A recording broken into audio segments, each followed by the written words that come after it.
À mesure que la Chine se révèle comme une puissance de premier plan, on voit la région Asie-Pacifique devenir progressivement le nouveau centre du monde.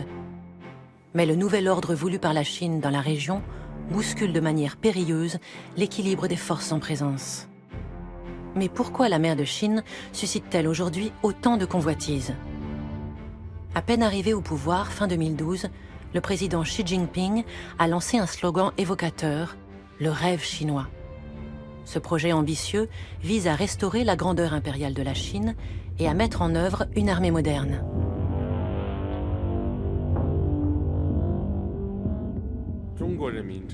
We Chinese are striving to achieve the Chinese dream, which is the great renewal of the Chinese nation.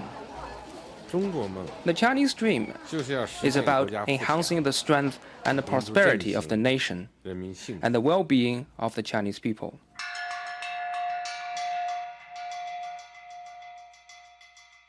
En affirmant ainsi son rêve de grandeur, la Chine se place en rivale de l'autre grande puissance de la région, les États-Unis.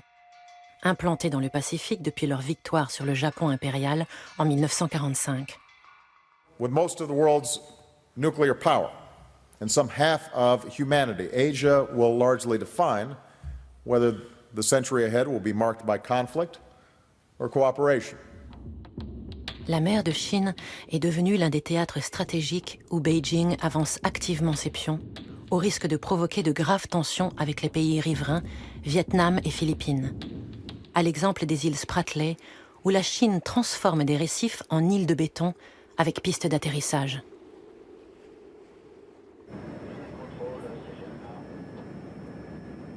Les Américains, quant à eux, se positionnent de manière inflexible sur le principe de la libre circulation.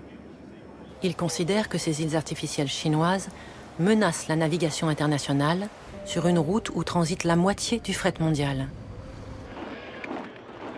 La stratégie du pivot vers l'Est, définie par Obama, vise à contrer l'influence croissante de la Chine. As we end today's wars, I have directed my national security team to make our presence and mission in the Asia-Pacific a top priority. As a result, reductions in U.S. defense spending will not, I repeat, will not come at the expense of the Asia-Pacific. Ainsi, les États-Unis recentrent leur position tactique sur l'Asie en renforçant leurs ententes, notamment avec le Japon, l'allié historique de Washington, qui vient de perdre sa place de deuxième puissance économique mondiale au profit de la Chine. Le Japon, qui redoute, tout comme les autres alliés des Américains, l'hégémonie de ce puissant voisin.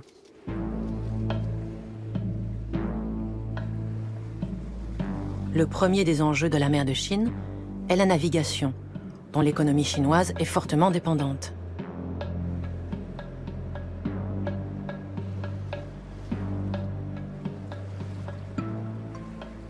C'est par là que passent les plus grandes routes commerciales. Pour la Chine, c'est indispensable. C'est sa liaison avec l'Europe, c'est sa liaison avec les États-Unis. Pour le Japon, c'est idem. Donc je dirais que le premier enjeu, c'est un enjeu commercial. La plupart des biens produits dans l'Asie du Sud-Est et en Chine partent des rivages de ce continent et traversent ces mers. Mais aussi, toutes les matières premières qui servent à les faire, à les fabriquer, arrivent par la mer. Et donc, ces deux mers sont essentielles à l'économie mondiale. La Chine est maintenant le premier consommateur mondial de poissons. Donc, elle a besoin d'importer de façon massive. Elle a besoin de pêcher de façon massive. Et le premier pêcheur de la zone, c'est le Vietnam. Donc, c'est quelque chose qui joue quand même pas mal en arrière-plan dans les tensions. Il y a un troisième enjeu qui est le pétrole. Il y en a dans la zone. C'est pour la Chine un enjeu important, pour le Japon de la même manière, puisqu'ils n'ont pas de ressources en propre, ou pas suffisamment en tout cas.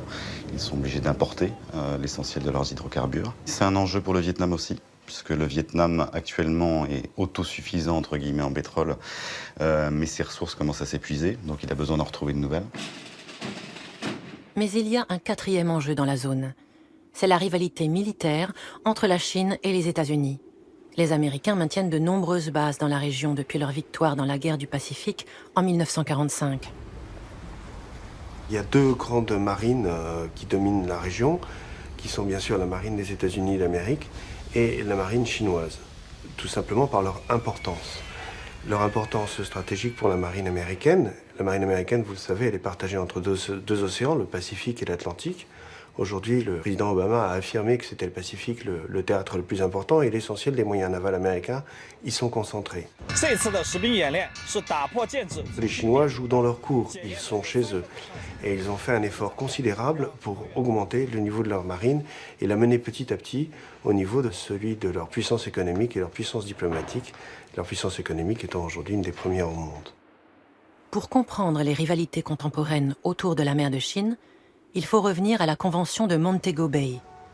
Depuis les années 50, sous l'égide des Nations Unies, les États ont cherché à établir un droit de la mer. Ce droit de la mer concerne surtout la navigation et l'exploitation des richesses. Il faudra attendre 1982 pour que l'ONU vote un texte satisfaisant pour la majorité des États. C'est la Constitution maritime des océans. Elle a apporté quelque chose de fondamentalement nouveau dans la définition des espaces maritimes. C'est-à-dire qu'on a les pays côtiers ont droit à une mer territoriale qui va jusqu'à 12 nautiques. Et la création fondamentale de cette convention, c'est la zone économique exclusive qui va jusqu'à 200 nautiques et qui donne des droits économiques et des devoirs environnementaux sur cette zone-là. Et puis même au-delà, on peut aller à ce qu'on appelle un plateau continental étendu. Donc ça fait en gros... un peu moins de 700 km, 600 et quelques kilomètres. Et dans une mer semi-fermée comme la mer de Chine du Sud, il est bien évident que la haute mer finit par disparaître, et à supposer que tous ceux qui revendiquent des plateaux continentaux étendus aient gain de cause, tout va se toucher. C'est à l'occasion d'une demande d'extension du plateau continental de la Malaisie et du Vietnam, en 2009, que la Chine a fait paraître pour la première fois au niveau international sa fameuse carte du tracé en 9 traits. La Chine annonce soudainement à l'ONU que 80% de la mer de Chine du Sud lui appartient. Elle joint à sa requête de 2009 une carte avec un tracé en 9 traits et explique qu'elle considère l'espace maritime ainsi délimité comme une mer historique de la Chine.